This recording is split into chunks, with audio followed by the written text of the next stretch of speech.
Hi. ബി.എൻ.എസ്.എസിന്റെ ഇന്നത്തെ ക്ലാസ്സിൽ നമ്മൾ സമൻസ് ആണ് ഡിസ്കസ് ചെയ്യുന്നത്.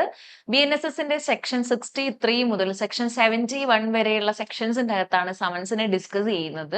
അപ്പൊ നിങ്ങളുടെ എസ്.ഐ മെയിൻസ് പരീക്ഷയുടെ സിലബസ് നോക്കുന്ന സമയത്ത് സിലബസിന്റെ അകത്ത് സെക്ഷൻ 63 മുതൽ സെക്ഷൻ 70 വരെയാണ് നിങ്ങൾക്ക് പഠിക്കാൻ വേണ്ടി തന്നിട്ടുള്ളത്. അപ്പൊ നമുക്ക് സമൻസ് എന്താ നോക്കാം, എങ്ങനെയാണ് സമൻസ് സെർവ് ചെയ്യേണ്ടത്, സമൻസുമായി ബന്ധപ്പെട്ട മറ്റു കാര്യങ്ങൾ നോക്കാം. അപ്പൊ നമുക്ക് സെക്ഷൻ 63 ഫോംസ് ഓഫ് സമൻസ് നോക്കാം. സമൻസിന്റെ രൂപങ്ങൾ എന്നാണ് അവിടെ ഉദ്ദേശിക്കുന്നത്. അപ്പൊ അതിനു മുന്നേ നമ്മൾ ഓർക്കേണ്ട ഒരു കാര്യം എന്താണ് ഒരു സമൻസ് എന്നുള്ളതാണ്. ഒരു സമൻസ് എന്ന് പറഞ്ഞാൽ കോടതി പുറപ്പെടുവിക്കുന്ന അല്ലെങ്കിൽ കോടതി ഒരു വ്യക്തിക്ക് അയക്കുന്ന ഒരു ഓർഡർ ആണ്. ആ ഓർഡറിന്റെ അകത്ത് എന്താ പറയുന്നത്, ഒരു പ്രത്യേക ദിവസം ഒരു പ്രത്യേക ഡേറ്റില്, അതായത് ഒരു പ്രത്യേക തീയതി ഒരു പ്രത്യേക സമയത്ത് ആ പറയുന്ന കോടതിയുടെ മുമ്പിൽ ഹാജരാവാൻ വേണ്ടി ആ പ്രസ്തുത സമൻസ് ലഭിക്കുന്ന വ്യക്തിയോട് കോടതി ആവശ്യപ്പെടുന്ന ഒരു ഓർഡർ ആണ് സമൻസ് എന്ന് പറഞ്ഞാല്. അതൊരു നോട്ടീസിന്റെ ഒക്കെ രൂപത്തിൽ നമുക്ക് കാണാൻ വേണ്ടി സാധിക്കുന്നതാണ്. അപ്പം എന്തിനാണ് ഈ വ്യക്തി ഇങ്ങനെ കോടതിയുടെ മുമ്പിൽ ഹാജരാവുന്നത്? ഏതെങ്കിലും ഒരു ആ കോടതിയുടെ മുമ്പിൽ പെൻഡിങ് ഉള്ള ഏതെങ്കിലും ഒരു കേസിന്റെ വിചാരണയുടെ ഭാഗമായിട്ട് അല്ലെങ്കിൽ ആ കേസിന്റെ പ്രൊസീഡിങ്ങിന്റെ ഭാഗമായിട്ട് ഇയാൾ ഒരുപക്ഷെ ഈ സമൻസ് ലഭിക്കുന്ന വ്യക്തി ഒരുപക്ഷെ ആ കേസിലെ പ്രതിയായിരിക്കാം, അല്ലെങ്കിൽ അതുമായി ബന്ധപ്പെട്ട വിറ്റ്നസ് ആയിരിക്കാം, അല്ലെങ്കിൽ അയാളെ ചോദ്യം ചെയ്യേണ്ടുന്ന അല്ലെങ്കിൽ അയാളുടെ ഒരു വിചാരണ എടുക്കേണ്ടുന്ന മൊഴി എടുക്കേണ്ടുന്ന ആവശ്യം കോടതിക്ക് ഉണ്ടാവാം. അങ്ങനെയുള്ള സാഹചര്യത്തിൽ കോടതി ആ വ്യക്തിയോട് കോടതിയിൽ ഹാജരാവാൻ പറഞ്ഞുകൊണ്ട് അയക്കുന്ന ഒരു നോട്ടീസ് ആണ് ആക്ച്വലി സമൻസ് എന്ന് പറഞ്ഞാൽ. അത് കോടതിയുടെ ഒരു ഉത്തരവ് എന്ന രീതിയിലാണ് നടപ്പിലാക്കപ്പെടുന്നത്. അപ്പൊ ഒരു വ്യക്തി സമൻസ് ലഭിച്ചു കഴിഞ്ഞാൽ ആ പറയുന്ന തീയതി, സമൻസിൽ പറയുന്ന തീയതി, അതിൽ പറയുന്ന കോടതിയിൽ ആ പറയുന്ന സമയത്ത് ഹാജരാവുക എന്നുള്ളതാണ് ആ വ്യക്തിയെ സംബന്ധിച്ച് ആ വ്യക്തിയുടെ ഉത്തരവാദിത്തം എന്ന് പറയുന്നത്. അപ്പൊ ഇതാണ് ഒരു സമൻസ് എന്ന് പറയുന്നത്, ചുരുക്കമാണ്. ഇതാണ് ഒരു സമൻസ് എന്ന് പറഞ്ഞാല്. അപ്പൊ നമുക്ക് ഫോംസ് ഓഫ് സമൻസ് സെക്ഷൻ 63 എന്താ പറയുന്നത് നോക്കാം. സമൻസിന്റെ രൂപം എത്തരത്തിലുള്ളതാ എന്നാണ് 63 ഡിസ്കസ് ചെയ്യുന്നത്. രണ്ട് രീതിയിൽ, രണ്ട് സബ്സെക്ഷനുകളിലായിട്ട് സെക്ഷൻ 63 രണ്ട് രീതിയിൽ സമൻസുകൾ അയക്കുന്നതിനെ കുറിച്ച് പറയുന്നുണ്ട്. ഒന്നാമതായിട്ട് ഇൻ റൈറ്റിംഗ് എന്നാ പറയുന്നത്, ലിഖിതമായിട്ടുള്ള രീതിയിൽ എന്ന് പറഞ്ഞാൽ നമ്മളിപ്പോ നേരത്തെ ഞാൻ പറഞ്ഞ പോലെ നമുക്ക് ഒരു നോട്ടീസ് ഫോമിൽ കാണപ്പെടുന്ന, നേരിട്ട് ആളുകൾക്ക് അയച്ചു കൊടുക്കുന്ന അല്ലെങ്കിൽ നേരിട്ട് കൊണ്ട് എത്തിച്ചു കൊടുക്കുന്ന അങ്ങനെയുള്ള ഒരു സമൻസ് എന്ന് പറഞ്ഞാൽ ലിഖിതമായിട്ടുള്ള രീതിയിൽ ഫിസിക്കലായിട്ട് ഉള്ള സമൻസ് എന്നുള്ളതാണ് ഒന്നാമത്തെ രീതി. സബ്സെക്ഷൻ 2 ഇലക്ട്രോണിക് കമ്മ്യൂണിക്കേഷന്റെ രീതിയിലുള്ള സമൻസ്, വാട്സാപ്പ് ഓർ ടെലഗ്രാം അങ്ങനെ അയക്കുന്ന ഒരു എൻക്രിപ്റ്റഡ് ഫയലായിട്ടോ അല്ലെങ്കിൽ അത്തരത്തിലുള്ള ഇലക്ട്രോണിക് കമ്മ്യൂണിക്കേഷൻ മീൻസിലൂടെ അയക്കുന്ന അത്തരത്തിൽ ആ രീതിയിൽ അല്ലെങ്കിൽ ആ ഫോമിൽ കാണപ്പെടുന്ന സമൻസും കൂടെ പറയുന്നുണ്ട്. ആക്ച്വലി ഈ രണ്ട് കാര്യങ്ങളാണ് ഫോംസ് ഓഫ് സമൻസിൽ ഡിസ്കസ് ചെയ്യുന്നത്. അപ്പൊ കൂടുതൽ കാര്യങ്ങൾ അറിയാൻ വേണ്ടി നമുക്ക് ഈ സെക്ഷൻ തന്നെ വായിച്ചു നോക്കാം. സെക്ഷൻ പറയുന്നത് എന്താണ്, every summons issued by a court എന്നാ പറയുന്നത്. അവിടെ തന്നെ നമുക്കൊരു പോയിന്റ് കിട്ടി. എല്ലാ സമൻസും ഇഷ്യൂ ചെയ്യുന്നത് ഒരു കോടതിയാണ്. അപ്പൊ സമൻസ് ഇഷ്യൂ ചെയ്യാൻ ആർക്ക് മാത്രമേ അധികാരമുള്ളൂ? ഒരു കോടതിക്ക് മാത്രമേ അധികാരമുള്ളൂ. സമൻസ് ഇഷ്യൂ ചെയ്യുന്നത് കോടതിയാണെന്നുള്ള ഒരു പോയിന്റ് കിട്ടിയല്ലോ.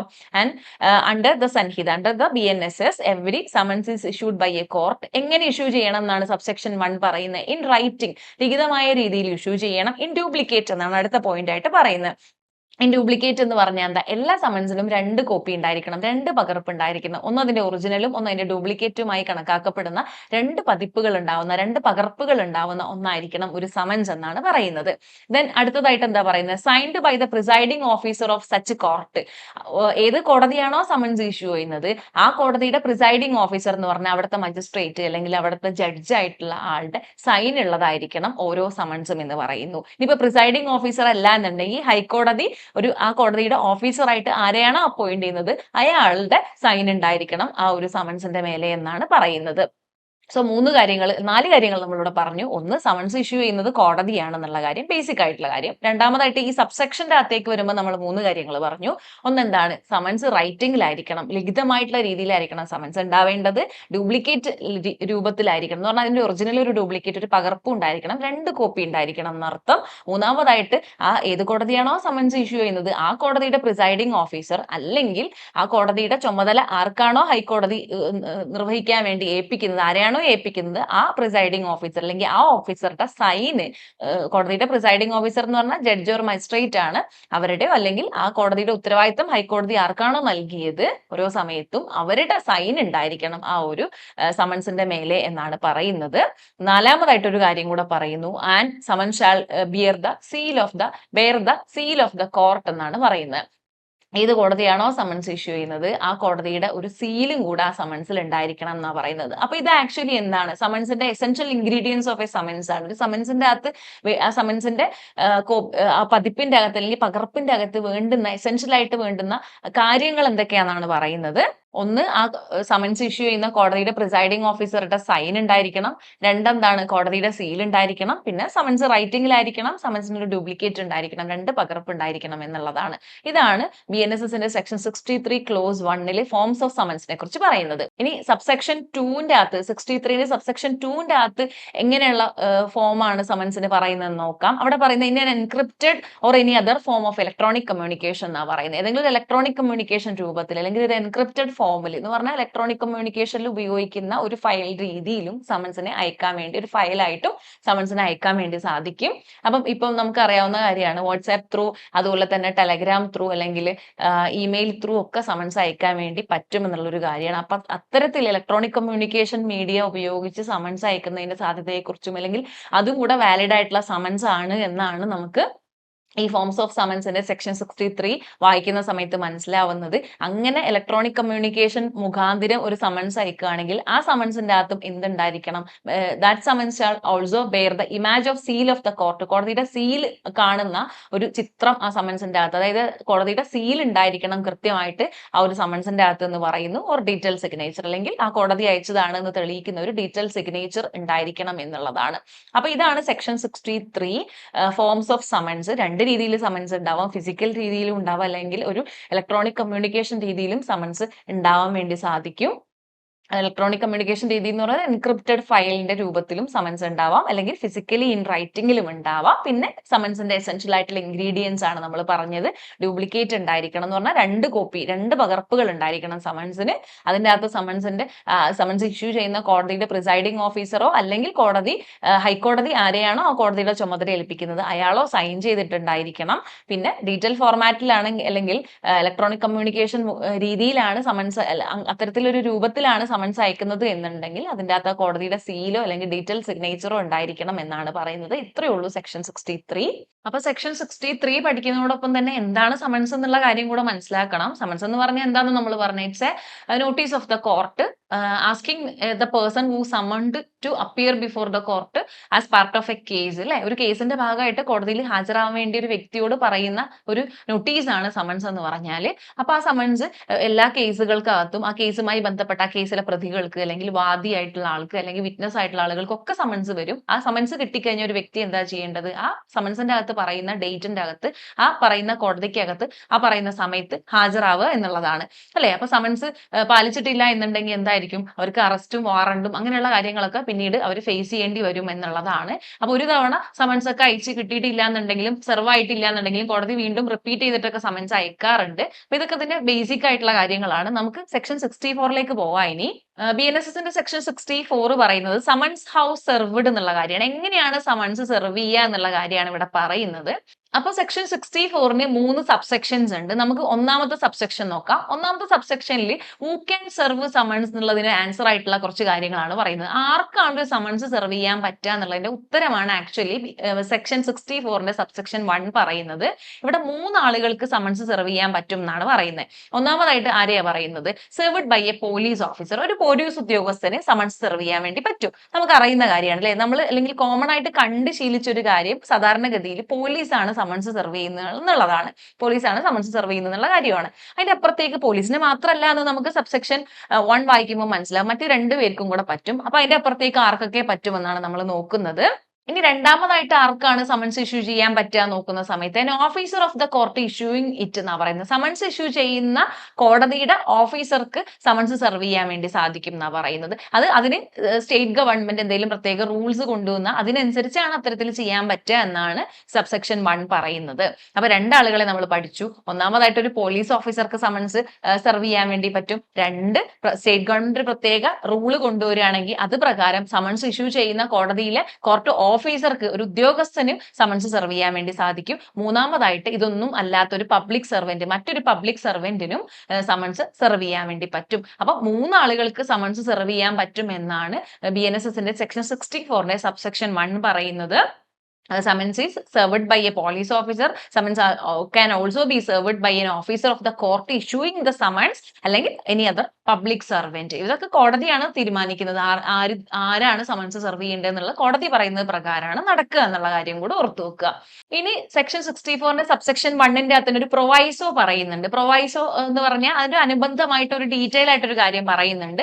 അത് പറയുന്നത് എന്താ വെച്ചാൽ എല്ലാ പോലീസ് സ്റ്റേഷനും അല്ലെങ്കിൽ എല്ലാ കോടതിയുടെ രജിസ്ട്രാർമാരും ഒരു റെക്കോർഡ് ബുക്ക് പോലെ അല്ലെങ്കിൽ ഒരു രജിസ്റ്റർ കീപ്പ് ചെയ്യേണ്ടതായിട്ടുണ്ട് കോടതിക്കകത്ത് അല്ലെങ്കിൽ സ്റ്റേഷന്റെ അകത്ത്. എന്താണ് അതിന്റെ അകത്ത് എഴുതേണ്ടത്? ആർക്കൊക്കെയാണ് കോടതി സമൻസ് ഇഷ്യൂ ചെയ്യുന്നതെന്നുണ്ടെങ്കിൽ ആ സമൻസ് ഇഷ്യൂ ചെയ്യപ്പെടുന്ന ആളുകളുടെ വിവരങ്ങൾ ആ രജിസ്റ്ററിന്റെ അകത്ത് കീപ്പ് ചെയ്യണം എന്നാണ് പറയുന്നത്. അവരുടെ പേര്, ഏത് കേസിലാണ് കേസ് നമ്പർ, അല്ലെങ്കിൽ അവരുടെ പേര്, അല്ലെങ്കിൽ അവരുടെ ഇമെയിൽ അഡ്രസ്സ്, ഫോൺ നമ്പർ, അല്ലെങ്കിൽ മറ്റ് ഡീറ്റെയിലുകൾ എഴുതി വെച്ചിട്ടുള്ള ഒരു രജിസ്റ്റർ കോടതിക്കകത്ത് രജിസ്ട്രാർമാരും, രജിസ്ട്രാർ എന്ന് പറഞ്ഞാൽ കോടതിയുടെ അഡ്മിനിസ്ട്രേറ്റീവ് ഓഫീസേഴ്സ് ആണ്, അവരും അതുപോലെ തന്നെ പോലീസ് സ്റ്റേഷനും കീപ്പ് ചെയ്യണം എന്നുള്ളൊരു കാര്യം കൂടെ പറയുന്നുണ്ട്. എന്തിനാ ഇത്തരത്തിലൊരു രജിസ്റ്റർ കീപ്പ് ചെയ്യുന്നത്? ഓരോ കേസിന്റെ ആവശ്യത്തിനും ഏതൊക്കെ സാക്ഷികളെ കോടതി ഏതൊക്കെ തീയതികളിൽ വിളിച്ചു, അവർക്കൊക്കെ സമൻസ് പോയിട്ടുണ്ടോ എന്നൊക്കെ ക്രോസ് ചെക്ക് ചെയ്യാനും അപ്പിയറൻസ് എൻഷുർ ചെയ്യാനും, എന്ന് പറഞ്ഞാൽ സമൻസ് അയച്ച ആളുകളുടെ അപ്പിയറൻസ് എൻഷുർ ചെയ്യാനും കോടതിയുടെ ഡിലേ ഒഴിവാക്കാനും വേണ്ടിയിട്ടായിരിക്കും തീർച്ചയായിട്ടും ഇത്തരത്തിലുള്ള രജിസ്റ്ററുകൾ കോടതിക്കകത്തും അല്ലെങ്കിൽ എന്താ പറയുക രജിസ്ട്രാർമാർ കോടതികൾക്കകത്തും അല്ലെങ്കിൽ പോലീസ് സ്റ്റേഷന്റെ അകത്തും കീപ്പ് ചെയ്യണം എന്ന നിയമം പറയുന്നത്. അപ്പൊ സെക്ഷൻ 64ന്റെ സബ്സെക്ഷൻ 1ൽ ആർക്കൊക്കെ സമൻസ് സെർവ് ചെയ്യാം എന്ന് നമ്മൾ നോക്കി. ഇനി സബ്സെക്ഷൻ 2ലേക്ക് പോകാം. സബ്സെക്ഷൻ 2 പറയുന്നത് summons shall if practicable to be served personally എന്നുള്ള കാര്യമാണ്. പറ്റുകയാണെങ്കിൽ സമൻസ് പേഴ്സണലി തന്നെ കൊടുക്കണം എന്ന് പറഞ്ഞാൽ പേഴ്സണലി തന്നെ കൊടുക്കുമ്പോൾ ഫിസിക്കലി തന്നെ സമൻസ് സെർവ് ചെയ്യണം എന്നുള്ള കാര്യമാണ് പറയുന്നത്. On the person to be summoned, ആർക്കാണോ കോടതി സമൻസ് അയച്ചത് ആ വ്യക്തിക്ക് പറ്റുകയാണെങ്കിൽ ഇപ്പൊ പോലീസ് ഓഫീസർ, കോർട്ടിലെ ഓഫീസർ അല്ലെങ്കിൽ മറ്റ് പബ്ലിക് സർവന്റ് അവർ സമൻസ് സെർവ് ചെയ്യുന്ന സമയത്ത് എന്ത് ചെയ്യണം? പറ്റുകയാണെങ്കിൽ പേഴ്സണലി തന്നെ സമൻസ് സെർവ് ചെയ്യാൻ വേണ്ടി നോക്കണം എന്നാ പറയുന്നത്. By delivering or tendering to him one of the duplicates of the summons. നമ്മൾ മുമ്പേ സെക്ഷൻ 63 പഠിച്ചപ്പോൾ ഒരു കാര്യം പഠിച്ചിട്ടുണ്ട്. സമൻസിന് 2 കോപ്പി ഉണ്ടാവും, ഒരു ഡ്യൂപ്ലിക്കേറ്റും ഒരു ഒറിജിനലും ഉണ്ടാവും, 2 പകർപ്പുകൾ ഉണ്ടാവും എന്ന് പഠിച്ചിട്ടുണ്ട് അല്ലെ? അപ്പൊ ആ പകർപ്പുകളുടെ അകത്തുള്ള ആ ഡ്യൂപ്ലിക്കേറ്റ് ആയിട്ടുള്ള പകർപ്പായിരിക്കണം ആ സമൺ ചെയ്യുന്ന ആൾക്ക് കൈമാറേണ്ടത്. അത് പറ്റുകയാണെങ്കിൽ പേഴ്സണലി തന്നെ കൈമാറണം എന്നാണ് സെക്ഷൻ 64ന്റെ രണ്ടാമത്തെ സബ്സെക്ഷൻ ആയിട്ട് പറയുന്നത്. ഇതിനൊരു പ്രൊവൈസോയും കൂടെ ഉണ്ട്, അല്ലെങ്കിൽ അഡീഷണൽ ഇൻഫർമേഷൻ ആയിട്ടൊരു കാര്യം പറയുന്നത്. ഇങ്ങനെ പേഴ്സണലി സെർവ് ചെയ്യുന്നതാണ് ഉചിതം എന്നതിന്റെ അർത്ഥം പേഴ്സണലി മാത്രമല്ല സെർവ് ചെയ്യാൻ പറ്റുക, സമൻസ് എങ്ങനെയും സെർവ് ചെയ്യാം, ഇലക്ട്രോണിക് മീൻസിലൂടെയും സെർവ് ചെയ്യാം, ഇലക്ട്രോണിക് കമ്മ്യൂണിക്കേഷൻ ഡിവൈസസ് ഉപയോഗിച്ചും സെർവ് ചെയ്യാൻ വേണ്ടി പറ്റും. അതുമായി ബന്ധപ്പെട്ട് അത്തരത്തിൽ ഒരു സമൻസ് ഇത്തരത്തിൽ ഇലക്ട്രോണിക് കമ്മ്യൂണിക്കേഷൻ മുഖാന്തരമാണ് സമൻസ് സെർവ് ചെയ്യുന്നത് എന്നുണ്ടെങ്കിൽ ആ സമൻസിന്റെ അകത്ത് നേരത്തെ നമ്മൾ പഠിച്ചതുപോലെ ആ കോടതിയുടെ സമൻസ് കോടതിയുടെ ഒരു സീലിന്റെ ചിത്രം ഉണ്ടായിരിക്കണം, അല്ലെങ്കിൽ നേരത്തെ നമ്മൾ പഠിച്ചിട്ടുണ്ടായിരുന്നു എന്ത് ഡീറ്റെയിൽ സിഗ്നേച്ചർ ഒക്കെ ഉണ്ടായിരിക്കണം. അപ്പൊ ഇവിടെ കൃത്യമായിട്ട് പറയുന്നു ഇത്തരത്തിൽ കോടതി ഇലക്ട്രോണിക് പറ്റുകയാണെങ്കിൽ പേഴ്സണലി സെർവ് ചെയ്യണം, അങ്ങനെ പറ്റില്ല എന്നുണ്ടെങ്കിൽ ഇലക്ട്രോണിക് കമ്മ്യൂണിക്കേഷൻ ത്രൂ ആണ് സമൻസ് സെർവ് ചെയ്യുന്നത് എന്നുണ്ടെങ്കിൽ ആ സമൻസ് അയക്കുന്ന കോടതിയുടെ സീലുള്ള ഒരു ചിത്രം ഉണ്ടായിരിക്കണം സമൻസിന്റെ അകത്ത് എന്ന് പറയുന്നുണ്ട്. അപ്പൊ അതുമായി ബന്ധപ്പെട്ട്, അതായത് ഇലക്ട്രോണിക് കമ്മ്യൂണിക്കേഷനിലൂടെ സമൻസ് സെർവ് ചെയ്യുന്നതുമായി ബന്ധപ്പെട്ട് സ്റ്റേറ്റ് ഗവൺമെന്റുകളുടെ റൂൾ എന്താണോ പറയുന്നത് ആ തരത്തിൽ അത് സെർവ് ചെയ്യണം എന്നാണ് സബ്സെക്ഷൻ 2ന്റെ പ്രൊവൈസോയിൽ പറയുന്നത്. അപ്പോൾ കേരളത്തെ സംബന്ധിച്ച് കേരള ഗവൺമെന്റ് 2025 ഒരു റൂൾ കൊണ്ടുവന്നിട്ടുണ്ട്. BNSSന്റെ സെക്ഷൻ 64ന്റെ അകത്ത് വരുന്ന ഒരു റൂളാണ് the Kerala procedure for service of summons rules 2025 എന്ന് പറഞ്ഞ റൂളാണ്. അപ്പൊ ഇത് പ്രകാരം കേരളത്തിന്റെ അകത്ത് കേരള പോലീസിന് സമൻസ് വാട്സാപ്പ് ത്രൂ അല്ലെങ്കിൽ ഇമെയിൽ ത്രൂ അല്ലെങ്കിൽ ടെലഗ്രാം ത്രൂ സെർവ് ചെയ്യാൻ പറ്റും എന്ന് ഈ ഒരു റൂള് വായിക്കുമ്പോൾ നമുക്ക് മനസ്സിലാവും, അല്ലെങ്കിൽ ആ റൂൾ അത്തരത്തിൽ പറയുന്നുണ്ട്. അതിനുവേണ്ടി കൊണ്ടുവന്ന ഒരു റൂളാണ്. ഇത്തരത്തിൽ ഓരോ സ്റ്റേറ്റുകൾക്കും electronic communication through summons serve ചെയ്യുന്നതുമായി ബന്ധപ്പെട്ട് റൂൾസ് ഉണ്ടാക്കാനുള്ള അധികാരം സെക്ഷൻ 64 കൊടുക്കുന്നുണ്ട്. അപ്പൊ ഇത്രയേ ഉള്ളൂ സബ്സെക്ഷൻ 2ൽ പറയുന്ന കാര്യങ്ങൾ. സമൻസ് പറ്റുകയാണെങ്കിൽ പേഴ്സണലി സെർവ് ചെയ്യണം, ഡ്യൂപ്ലിക്കേറ്റ് കോപ്പി ആയിരിക്കണം സമൺ ചെയ്യുന്ന ആൾക്ക് കൊടുക്കേണ്ടത്. ഇനി പേഴ്സണലി സെർവ് ചെയ്യാൻ പറ്റിയില്ലെങ്കിൽ ഇലക്ട്രോണിക് കമ്മ്യൂണിക്കേഷൻ ത്രൂവും സെർവ് ചെയ്യാം. അപ്പൊ കോടതിയുടെ സീലുള്ള സമൻസ് ആയിരിക്കണം, സമൻസിന്റെ അകത്ത് കോടതിയുടെ സീലിന്റെ ഒരു ഇമേജ് ഉണ്ടായിരിക്കണം. അതുപോലെ തന്നെ സ്റ്റേറ്റ് ഗവൺമെന്റിന്റെ റൂളിന്റെ അകത്ത് എങ്ങനെയാണ് ഡീറ്റെയിൽ രീതിയിൽ അല്ലെങ്കിൽ electronic communication through summons serve ചെയ്യേണ്ടതെന്ന് പറയുന്നത് വെച്ചാൽ ആ രീതി ഫോളോ ചെയ്യണം എന്ന് പറയുന്നു. അതിന് ഉദാഹരണമായിട്ട് കേരള ഗവൺമെന്റ് ഉണ്ടാക്കിയ റൂളിന്റെ പേര് Kerala procedure for service of summons rules 2025 ആണ്. അതും കൂടെ നിങ്ങളുടെ ശ്രദ്ധയിൽപ്പെടുത്തി എന്നേ ഉള്ളൂ. നമുക്ക് ഇനി സബ്സെക്ഷൻ 3 ഓഫ് 64 എന്താ പറയുന്നത് നോക്കാം. അപ്പൊ സബ്സെക്ഷൻ 3 പറയുന്നത് ഒരു വ്യക്തിക്ക് പേഴ്സണൽ ആയിട്ടാണ് സമൻസ് സെർവ് ചെയ്തത്, അല്ലെങ്കിൽ ഒരു വ്യക്തി പേഴ്സണൽ ആയിട്ടാണ് സമൻസ് സ്വീകരിച്ചതെന്നുണ്ടെങ്കിൽ ആ സമൻസ് സെർവ് ചെയ്ത ഉദ്യോഗസ്ഥൻ ആവശ്യപ്പെടുകയാണെങ്കിൽ ആ സമൻസിന്റെ മറ്റു കോപ്പി ഉണ്ടല്ലോ എന്ന് പറഞ്ഞാൽ ഒരു ഡ്യൂപ്ലിക്കേറ്റ് കോപ്പിയാണ് അയാൾക്ക് കിട്ടിയത്, സമൺ ചെയ്യപ്പെട്ട ആൾക്ക് കിട്ടിയത്. ഇപ്പൊ എനിക്കാണ് സമൻസ് വന്നെങ്കിൽ എനിക്ക് ആ ഉദ്യോഗസ്ഥൻ തന്നത് ഡ്യൂപ്ലിക്കേറ്റ് ആണ്. അപ്പൊ ഒറിജിനൽ ആരുടെ കയ്യിലുണ്ടാവും? സമൻസ് സെർവ് ചെയ്ത ഉദ്യോഗസ്ഥന്റെ കയ്യിലുണ്ടാവും. ആ ഒറിജിനലിന്റെ ബാക്ക് സൈഡിൽ ആ ഉദ്യോഗസ്ഥൻ ആവശ്യപ്പെടുകയാണെങ്കിൽ സമൻസ് സ്വീകരിച്ച ഞാൻ ഒപ്പിട്ട് കൊടുക്കണം എന്നാണ് പറയുന്നത്. അതായത് സമൻസ് സ്വീകരിച്ചു എന്നതിന്റെ തെളിവിലേക്കായിട്ട് അക്നോളജ്മെന്റ് എന്ന രീതിയിൽ സൈൻ ചെയ്ത് കൊടുക്കണം എന്നാണ് പറയുന്നത്. മനസ്സിലായല്ലോ? അപ്പൊ സെക്ഷൻ 64ന്റെ സബ്സെക്ഷൻ 3 പറയുന്നത് സമൻസ് രണ്ട് കോപ്പിയിൽ ഉണ്ടാവും എന്ന് നമുക്ക് ഓൾറെഡി അറിയുന്ന കാര്യമാണ്. അത്തരത്തിൽ ഡ്യൂപ്ലിക്കേറ്റ് കോപ്പിയാണ് സമൻസ് സ്വീകരിക്കുന്ന ആൾക്ക് കൊടുക്കുന്നത്. അങ്ങനെ കൊടുക്കുന്ന സമയത്ത് അത് പേഴ്സണലി ആണ് അയാൾ അത് റിസീവ് ചെയ്യുന്നത്. വാട്സ്ആപ്പ് ത്രൂ അല്ലെങ്കിൽ ഇലക്ട്രോണിക് കമ്മ്യൂണിക്കേഷൻ ത്രൂ അല്ലാണ്ട് പേഴ്സണലി ആണ് സമൻസ് സെർവ് ചെയ്യപ്പെടുന്നത് എന്നുണ്ടെങ്കിൽ ആ സമൻസ് സ്വീകരിക്കുന്ന ആള് ആ സമൻസ് സെർവ് ചെയ്ത ഉദ്യോഗസ്ഥൻ ആവശ്യപ്പെടുകയാണെങ്കിൽ അതിന്റെ ഒറിജിനൽ പകർപ്പിന്റെ അകത്ത്, ഒറിജിനൽ പകർപ്പ് കോടതി കൊടുക്കാനുള്ളതാണ്, സമൻസ് ലഭിച്ചു എന്നുള്ളതിന്റെ തെളിവിലേക്കായിട്ട് കോടതി കൊടുക്കാനുള്ളതാണ്. അപ്പൊ ആ ഒറിജിനൽ പകർപ്പിന്റെ മേലെ ഡ്യൂപ്ലിക്കേറ്റ് കയ്യിൽ വെച്ചുകൊണ്ട് ഒറിജിനലിന്റെ പുറകു സൈഡിലായിട്ട് സമൻസ് സ്വീകരിക്കുന്ന ആള് സൈൻ ചെയ്ത് കൊടുക്കണം. ഉദ്യോഗസ്ഥൻ ആവശ്യപ്പെടുകയാണെങ്കിൽ, പോലീസ് ആണെങ്കിൽ അല്ലെങ്കിൽ സർവിംഗ് ഓഫീസർ ആരാച്ചാൽ അവർ ആവശ്യപ്പെടുകയാണെങ്കിൽ സൈൻ ചെയ്ത് കൊടുക്കണം. ആ കോപ്പി എന്നിട്ട് അയാൾ എന്ത് ചെയ്യും? ആ ഉദ്യോഗസ്ഥൻ അത് കോടതിയിൽ ഹാജരാക്കും, കോടതിയിലേക്ക് കൊടുക്കുന്നതാണ്. അപ്പൊ കോടതിക്ക് മനസ്സിലാവും സമൻസ് ഇയാൾ സ്വീകരിച്ചിട്ടുണ്ട് എന്ന്. കോടതിക്ക് മനസ്സിലാക്കാൻ വേണ്ടി ഒരു അക്നോളജ്മെന്റ് ആയിട്ട്, തെളിവിലേക്കായിട്ട് കോടതി സൂക്ഷിക്കാൻ വേണ്ടിയിട്ടാണ് സമൻസ് കൃത്യമായിട്ട് സർവായി എന്ന് കോടതിക്ക് മനസ്സിലാക്കാൻ വേണ്ടിയിട്ടാണ് അങ്ങനെ ചെയ്യുന്നത്. അപ്പൊ ഇതാണ് സമൻസ് ഹൗസ് സെർവ്ഡ് എന്ന് പറയുന്ന സെക്ഷൻ 64. 3 സബ്സെക്ഷൻസ് നമ്മൾ പഠിച്ചു, മൂന്നും ഇമ്പോർട്ടന്റ് ആണ്. അപ്പൊ നമുക്ക് അടുത്ത സെക്ഷനിലേക്ക് പോകാം.